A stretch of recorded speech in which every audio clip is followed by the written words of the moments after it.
अजीज दोस्तों, अस्सलाम वालेकुम, नमस्ते, सत श्री अकाल, जय जिनेंद्रा, गुड आफ्टरनून। अजीज दोस्तों, चाइनीज़ वाइस प्रेसिडेंट 3 दिन के दौरे पे पाकिस्तान में हैं। पूरा इस्लामाबाद ब्लॉक कर दिया गया है और यह है कि परिंदा पर नहीं मार सकता। 10 साल तकरीबात हुई, 10 साल फेस्टिवल्स हुए कि सी पैक को 10 साल हो गए। चाइनीज़ वाइस प्रेसिडेंट ने कहा कि पाकिस्तानियों की तकदीर बदल गई है। अब मैंने कल की वीडियो में आपको इसके बारे में बताया था कि किस तरह तकदीर बदली है। जी जिनपिंग जो प्रेसिडेंट है चाइना के, कम्युनिस्ट पार्टी के और डिक्टेटर हैं, उसने भी मैसेज भेजा है कि पाकिस्तान और चाइना की दोस्ती कभी भी ख़त्म नहीं हो सकती। दुनिया में कहाँ भी कुछ भी हो, कैसे भी हालात हों, हम पाकिस्तान के साथ खड़े हैं और पाकिस्तान से हमारी दोस्ती कायम रहेगी। अब ये जो वाइस प्रेसिडेंट आया है, ये जी का ख़ास आदमी है और जी के सबसे करीबी आदमियों में से एक है और ये मैसेजेस तो काफ़ी लाया है, लेकिन क्या है ये ज़ाहिर हमें नहीं पता चलेगा। अब सी पैक पार्ट 2 शुरू कर रहे हैं। अब सी पैक पार्ट 2 क्या है ये अभी भी हमें नहीं पता, इसलिए कि सी पैक के जो ओरिजिनल डिज़ाइन थी उसमें तो गिलगित बल्तिस्तान और पीओके के रास्ते से ग्वादर तक पूरे पाकिस्तान में रोड्स और रेलवे का नेटवर्क बिछाना है। तो रेलवे का तो 1 इंच भी कहीं नहीं बढ़ा। रोड के नेटवर्क डाले हैं, लेकिन वो नेटवर्क हर साल की बारिश में बह जाते हैं। इलेक्ट्रिक पावर प्लांट्स डाले गए हैं, लेकिन इलेक्ट्रिक पावर प्लांट्स के मालिक चाइना है और वो इतनी महंगी बिजली है कि आम आदमी का कचूमर निकल गया है। तो पार्ट 2 में क्या होता है, लेट्स सी। लेकिन चाइना एक डिक्टेटर कंट्री है। आपको याद होगा जैक मा, अली बाबा कॉरपोरेट बनाई थी, बिलियनर। और मैं उस वक्त सोचता था कि कम्युनिस्ट कंट्री में बिलियनर कहाँ से आ गया। कम्युनिस्ट कंट्री में तो हम सुनते आए हैं बचपन से कि हर चीज़ स्टेट की होती है और हर आदमी को उसकी सलाहियत के हिसाब से सैलरी या वजीफ़ा मिलता है। लेकिन बिलियनर आया फिर गायब हो गया। हर जगह जैक मा हुआ करता था, बिल गेट्स होता था, जैक मा होता था। हर जगह लेक्चर दे रहा है, भाषण दे रहा है, सब कुछ कर रहा है, दुनिया को ज़िंदगी के रास्ते बता रहा था, खुद बेचारा गायब हो गया, कहीं नज़र नहीं आता। कई अरसे बाद अभी कुछ महीनों पहले एक आध कहीं नज़र आया, फिर गायब हो गया। चाइना में ये बहुत होता है। चाइना का एक स्ट्रॉन्ग फॉरेन मिनिस्टर अचानक गायब हो गया। सब परेशान कि फॉरेन मिनिस्टर, आपको पता है फॉरेन मिनिस्टर का काम घूमना फिरना होता है, दुनिया भर में जाना होता है, रोज़ कांटेक्ट में होता है, गायब। लोगों में फिर वो हुआ कि ये गायब कैसे हो गया। तो चाइना ने नया फॉरेन मिनिस्टर अपॉइंट कर दिया और बोल दिया कि वो बीमार है, कहाँ है क्या है कुछ नहीं। ये होता है डिक्टेटरशिप में। और इसी से शायद चाइना ने तरक्की की है, क्योंकि यहाँ एशिया का मिजाज दूसरा है, वेस्ट और अमेरिका का मिजाज दूसरा है। वेस्ट और अमेरिका में भी डिक्टेटरशिप चलती है, वहाँ पे भी इस्टेब्लिशमेंट की बनाई हुई पॉलिसीज़ को इलेक्टेड प्राइम मिनिस्टर टो करता है। लेकिन यहाँ पे भी यही चीज़ है कि चाइना की इस्टेब्लिशमेंट होती है, उसका सबसे आगे एक आदमी बैठा होता है, जैसे इस वक्त जी है, जैसे रशिया में पुतिन है।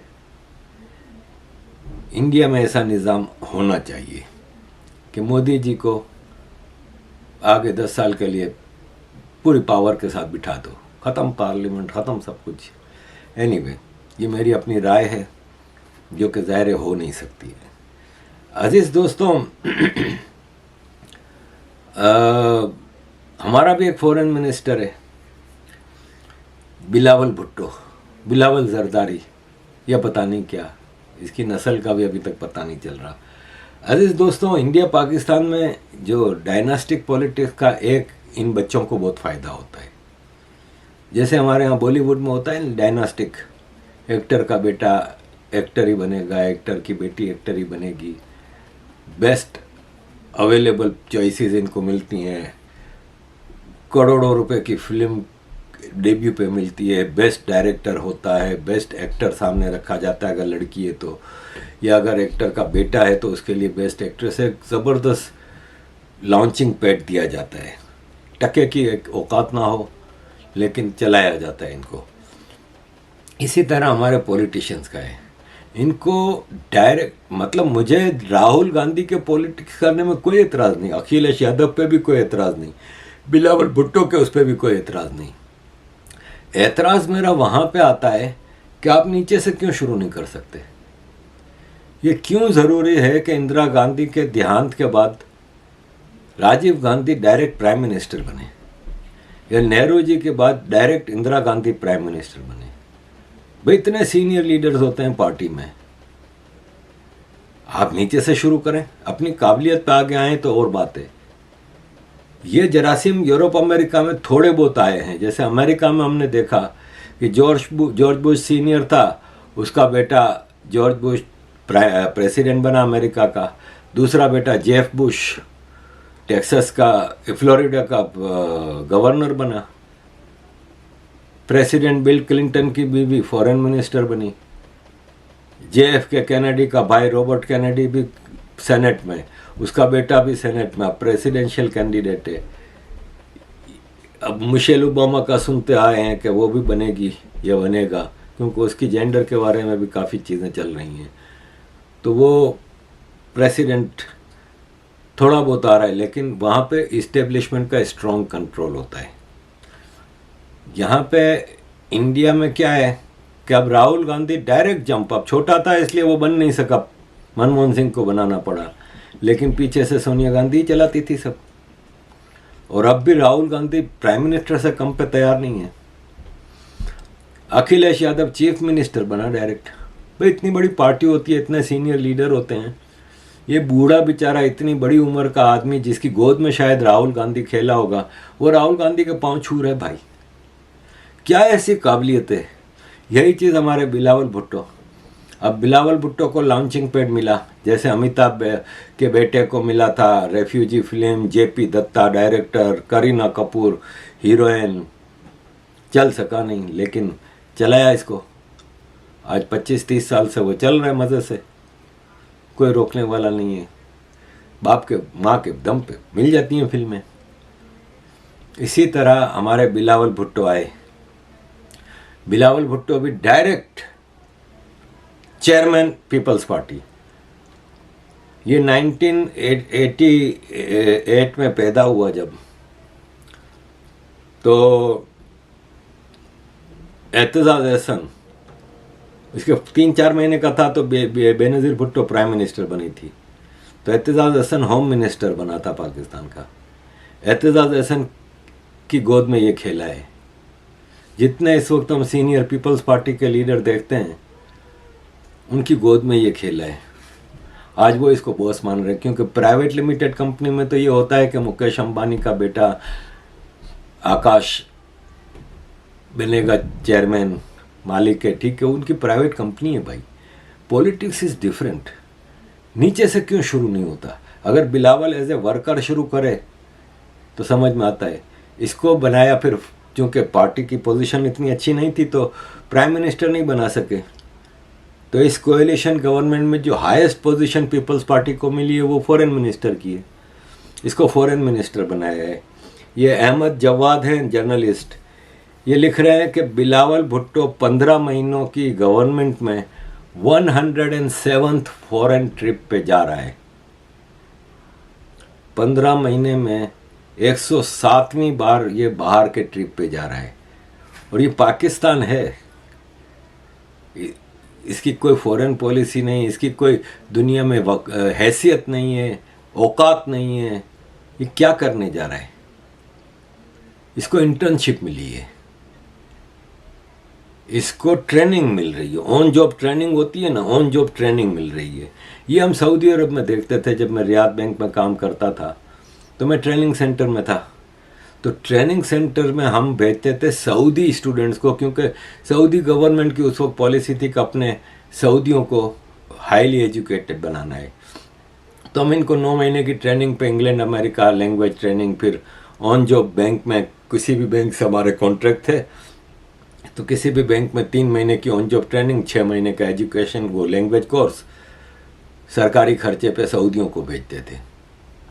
अमीर मुल्क था, वो अपने पब्लिक को डेवलप करना चाहता था।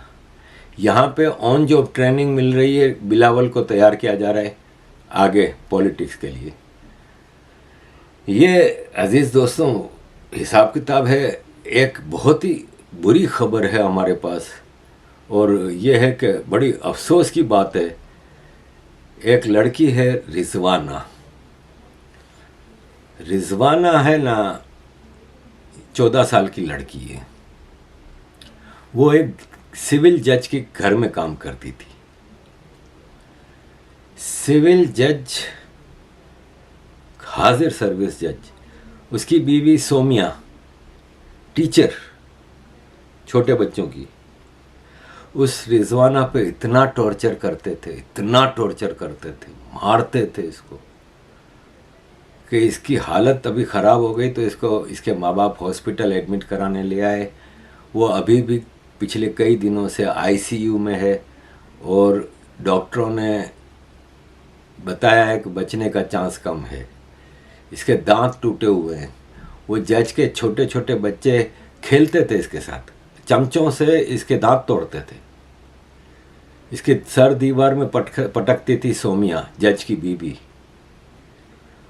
और यह है कि इतना इसके पसली टूटी हुई है, आंखें निकली हुई हैं, इसके चेहरे और सर पूरे फटे हुए हैं,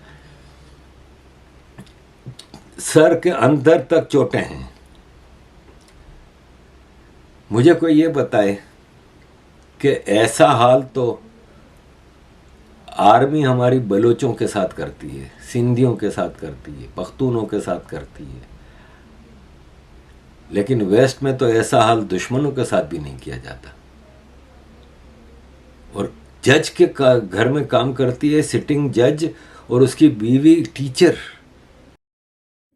ये बात है 1996 की।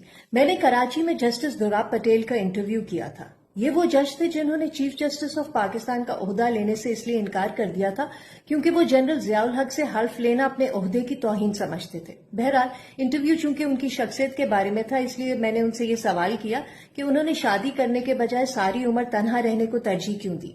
जस्टिस दुराब पटेल ने जवाब दिया कि एक जज का काम इतना मुश्किल और टाइम कंज्यूमिंग होता है कि अगर वो शादी कर लेते तो ना घर वालों के साथ इंसाफ कर सकते थे, ना अपने पेशे के साथ। दूसरी बात उन्होंने ये कही कि अगर वो शादी करते और कभी उनके घर वालों में से किसी के खिलाफ कोई केस हो जाता तो वो क्या करते। यही सोचकर उन्होंने शादी नहीं की। एक वो जज थे, और एक है आज का सिविल जज आसिम हफीज, जो अपनी बीवी पर आए इल्जाम छुपाने और केस दबाने में लगा हुआ है। #जस्टिस फॉर रिजवाना, ये याद रखिए, और जब तक हो सके इस ट्रेंड को जिंदा रखें। रिजवाना वो 13 साल बच्ची है जिस पर सिविल जज आसिम हफीज की बीवी सोमिया ने मुबैना तौर पर इंसानियत सोज तशद्दुद किया, और अब वो बच्ची इंतहाई तकलीफदेह हालत में हॉस्पिटल में है।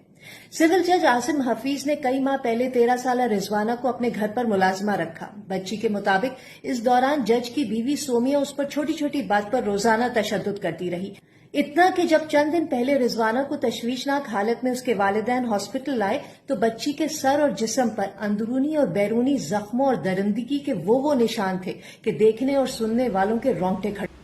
इनको एजुकेशन, इनको इस्लाम, इनको कुछ याद नहीं आता, और अब पूरा जुडिशल सिस्टम उस सोमिया को बचा रहा है।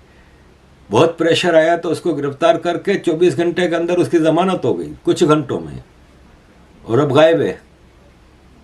और सिटिंग जज, उसको तो इस वक्त जॉब से बाहर होना चाहिए, लेकिन नहीं।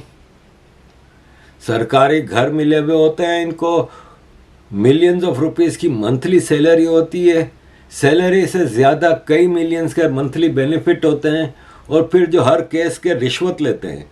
और इस किस्म का इंसान तो साला चोर, डाकू, कुत्ते का बच्चा है। ये एक मासूम बच्ची जो आपके घर पे काम कर रही है, उसके साथ आप ऐसा सलूक। ये पाकिस्तान है सर, ये दरिंदों का कंट्री है। इस मुल्क को रहने का एज ए कंट्री कोई राइट नहीं है। ये मुल्क अब इंसानों के रहने जैसा नहीं रहा। आपको मैंने बहावलपुर का वाकया बताया था, लेकिन मैं बहावलपुर से जाने से पहले ये रिजवाना की कहानी आपको ये साजिद ताड़ड़ साहब के मुंह से सुनाना चाहता हूँ, जरा सुनिए। रिजवाना एक 14 साल की बच्ची है जो कि एक जज, सिविल जज, उसको जिस तरीके से मारते रहे हैं और उसके सर के अच्छा फिर मार के उसको एक कमरे में बंद कर दिया जाता था और उसके सर के जख्मों के अंदर कीड़े पड़ चुके हैं, इन्फेक्शन हो चुका है और वो पता नहीं बचती है या नहीं बचती। लेकिन उसके ऊपर एक और ज्यादती हुई। उन जज साहब की बीवी जो कि मुलजमा है, उनको बेल बिफोर अरेस्ट दे दी गई हाई कोर्ट। जो मैं इसको स्लेवरी कहूंगा, इस स्लेवरी के ऊपर IMF की नजर क्यों नहीं पड़ती है? इस स्लेवरी के ऊपर ह्यूमन राइट्स वालों की नजर क्यों नहीं पड़ती है? इस स्लेवरी के ऊपर अमेरिकन एम्बेसडर की और ब्रिटिश एम्बेसडर की क्यों नजर नहीं पड़ती है? और इसी स्लेवरी के ऊपर हमारा एचिसन से पड़ा, बाहर का पड़ा एक नवाबजादा जो इस वक्त सियासी जज है, उसने सो मोटो एक्शन क्यों नहीं लिया इसमें? वो क्या चाहता है? 1 साल से वो सियासत में बंदा एंगेज है, हर सियासी चीज के अंदर उसने जमानतें दी हैं, सब कुछ किया है। यहां जमीर क्यों खामोश हो जाते हैं? क्या वो किसी की मां नहीं थी? क्या वो इंसान नहीं है? रिजवाना 14 साल की, ये जो 10,000 रूलिंग एलीट है, इनके हर घर के अंदर 10-10 रिजवाना बैठी, तो उनके लिए क्यों नहीं? क्या बात? इन्हीं रिजवाना जो बच्ची है इस पाकिस्तान की, इनकी बददुआओं की वजह से आप तरक्की नहीं कर रहे। इन्हीं बददुआओं की वजह से ये जो 10,000 रूलिंग एलीट है, 15,000 जो कि 25 करोड़ लोगों को यरगमाल बना के बैठे हैं, इन्हीं की चीखों और बददुआओं की वजह से बरकत ही खत्म हो चुकी पाकिस्तान से। अब बहावलपुर यूनिवर्सिटी के वो इलाका है जहां लोग, औरतें अपनी बच्चियों को पढ़ाते नहीं, और वहां से जो बच्चियां बहावलपुर यूनिवर्सिटी में पढ़ने के लिए गई हैं, उनके साथ क्या हुआ है? कोई कहता है 5500 बच्चियां हैं, कोई कहता है 7,000 बच्ची। ब्राथल थी वो।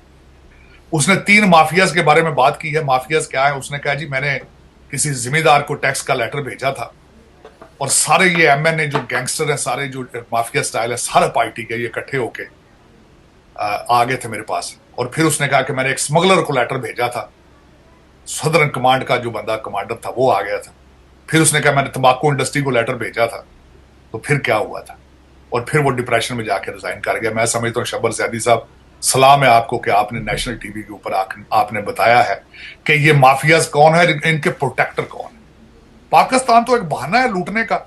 10,000 लोगों के लिए एक ATM मशीन लगी है पाकिस्तान कि किस तरीके से वहां से ले लेके पैसे लंदन और टोरंटो जाना है।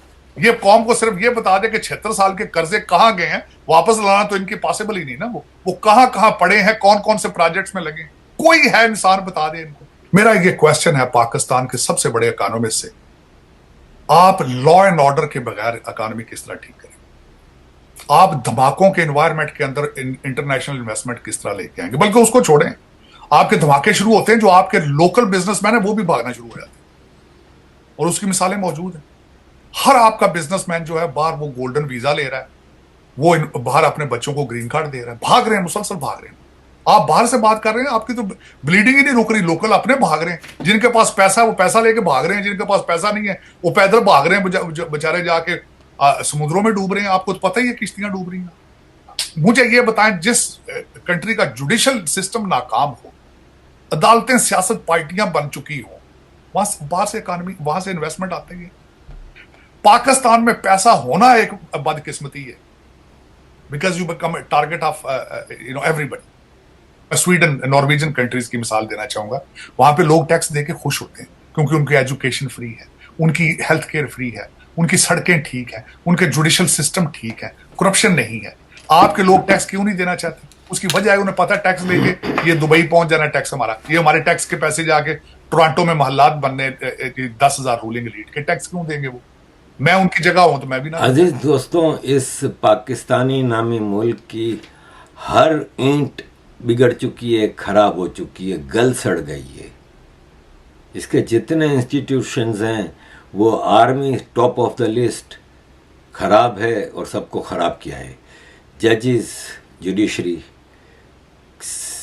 Civil service, politician, media houses, हर चीज़ बिगड़ गई है। बिजनेसमैन, आम आदमी को भी जाहिल और जानवर बना दिया है। इसकी मामूली मिसाल आपने देखा भावलपुर यूनिवर्सिटी में। मैं आजकल उन लड़कियों के इंटरव्यू आ रहे हैं, मैं हैरान होता हूँ। वो बता रही हैं कई कई साल से ये माप चल रहे हैं और हमारी ज़िंदगी हराम हो गई है। हमें किसी वक्त भी फ़ोन आ जाता है कि आ जाओ भाई, आपको किसी को खुश करना है, और हम मजबूर बेबस लड़कियाँ कि कहाँ जाएं। अभी एक पंजाब पुलिस की रिपोर्ट आई है जो जर्नलिस्ट को मिल गई बोल टीवी के। पंजाब में 4 महीने में 5,551 औरतें अगवा हुई हैं। 5,551 लड़कियां 4 महीने में अगवा हुई हैं। है ये कंट्री इंसानों के रहने जैसा रहा है? अब इसमें इलेक्शन का ड्रामा रचाया जा रहा है। अब खबर तो ये आई है राजा रियाज जो है इस वक्त लीडर ऑफ ओपोजिशन बना हुआ है, क्योंकि ओपोजिशन तो है नहीं, पीटीआई ओपोजिशन थी, वो फारिग है। तो पार्लियामेंट में सारी पार्टियां गवर्नमेंट में हैं, तो एक राजा रियाज भी गवर्नमेंट का ही आदमी था, उसको बनाया हुआ है पीटीआई का लीडर ऑफ ओपोजिशन। उसने कहा है कि इलेक्शन मुश्किल है, 2 साल तक इलेक्शन नहीं होंगे। अब जो हम पोजीशन इस वक्त देखते हैं जो करंट गवर्नमेंट्स कर रही हैं, अब आप ये देखें कि पंजाब की गवर्नमेंट ने ऐलान किया है कि वर्ल्ड क्लास जू हम बनाएंगे मेजर सिटीज पूरे पाकिस्तान में। अब पहली बात तो ये कि पंजाब की गवर्नमेंट पूरे पाकिस्तान में कैसे बना सकती है? मतलब आप ये देखें कि महाराष्ट्र की गवर्नमेंट कहे कि हम पूरे इंडिया में जू बनाएंगे। हर स्टेट, हर प्रोविंस में काम करने का राइट तो सेंट्रल गवर्नमेंट का होता है, फेडरल गवर्नमेंट का होता है। एक स्टेट गवर्नमेंट, एक प्रोविंशियल गवर्नमेंट अपनी स्टेट प्रोविंस की हद तक रहता है। लेकिन पंजाब का केयरटेकर चीफ मिनिस्टर कह रहा है हम पूरे पाकिस्तान में वर्ल्ड क्लास जू बनाएंगे। अब आप मुझे ये बताएं कि केयरटेकर का क्या मतलब होता है? कि आप भाई 3-4 महीने के लिए आए हैं क्योंकि इलेक्शन कराने हैं, आपका काम है सिर्फ इलेक्शन तक ज़रूरी काम करें। जू बनाना ज़रूरी काम नहीं है। बारिश आ गई, चलो आपको इमरजेंसी रिलीफ देना है, ये आपको काम करने हैं। आपने कोई नया हॉस्पिटल का प्रोजेक्ट नहीं रखना, आपने कोई नया यूनिवर्सिटी का प्रोजेक्ट नहीं रखना, आपने ये सब नहीं करनी। आप सिर्फ एक टेम्परेरी पीरियड के लिए ज़रूरी कामकाज के लिए आए हैं। ऐसे जैसे मेरे माँ बाप गए हज के लिए या तीर्थ यात्रा के लिए 2-3 महीने के लिए। छोटा मोटा हमारा कारोबार है, बाप ने कहा है भाई कोई मेजर डिसीजन नहीं लोगे तुम, मेरे पीछे तुम बस देखभाल करोगे और जो रूटीन चीज़ें चल रही हैं वो चलाओगे। अब मैं वहाँ पे नई दुकानें खरीद रहा हूँ, 4 प्रॉपर्टियाँ खरीद रहा हूँ, 2 प्रॉपर्टियाँ बेच रहा हूँ, ये सब मुझे अलाउड नहीं है ना, वो कर रहे हैं ये। तो इससे नज़र आता है कि शायद इनको लंबे टाइम के लिए लाया गया है। दूसरा, हमने देखा कि प्राइम मिनिस्टर ऑफ पाकिस्तान ने ऐलान किया है कि पूरे हम 25 यूनिवर्सिटियां बना रहे हैं। अब इनसे कोई पूछे कि आप 25 यूनिवर्सिटियां बना रहे हैं, तो शहबाज शरीफ साहब ये आपका पंजाब ही आपका मुल्क है क्या? इसलिए कि हामिद मीर ट्वीट करते हैं कि फेडरल गवर्नमेंट ने कौमी असेंबली में एक ही दिन में 25 यूनिवर्सिटी पंजाब में बनाने का कानून पास कर लिया है। क्या सिंध, बलूचिस्तान, KPK, POK, गिलगित बल्तिस्तान, इनको यूनिवर्सिटियों की ज़रूरत नहीं है? हर चीज़ पंजाब में। जब लेने की बात आती है, जब फेडरल गवर्नमेंट हर प्रोविंस से रिसोर्सेज लेता है, तो पंजाब 71 में जैसे पतलून उतार के बैठ गए थे ना इंडिया के सामने, ऐसे पतलून उतार के दिखा देता है कि भाई हमारे पास कुछ भी नहीं है। जब लेने की बात आती है तो सब कुछ ले लेता है। और शहबाज शरीफ साहब 12 अगस्त तक आपकी गवर्नमेंट है, 10 दिन रह गए हैं। आपको इस किस्म के काम करने की तो इस वक्त कोई है ही नहीं अलाउड, आपका तो मैंडेट ही नहीं बनता। 10 दिन की हुकूमत रह गई, ये प्लान आप आगे 25 साल के बना के दे रहे हो। और हर चीज पंजाब में हो रही है, हर चीज पंजाब के लिए हो रही है। लूट मार बाकी सूबों से करके क्या सिंध में नई यूनिवर्सिटियों की जरूरत नहीं है? मैंने जब से 30 साल से पॉलिटिक्स कर रहा हूं, हम रो पीट रहे हैं कि हैदराबाद को एक यूनिवर्सिटी दे दो। एमक्यूएम भी गवर्नमेंट में आई इतनी बार, कभी हैदराबाद को यूनिवर्सिटी नहीं दे सकी। वहां पे बावलपुर में यूनिवर्सिटी, चकला बनाया हुआ है जिसको, मासूम बच्चियों के साथ। अजीज दोस्तों, ये मुल्क है ना, ये बू मार रहा है, अब भपके उठ रहे हैं उसकी गंध से। इसकी आवाम है ना, जैसे गटर में कीड़े होते हैं, ऐसे हो गए हैं। अब इस मुल्क को जारी रखना सिर्फ अमेरिका और चाइना की पॉलिसी है। इंसानों के लिए तो ये मुल्क अब एक जहन्नम बन चुका है। अजीज दोस्तों, thank you very much for all your support. Kindly keep supporting.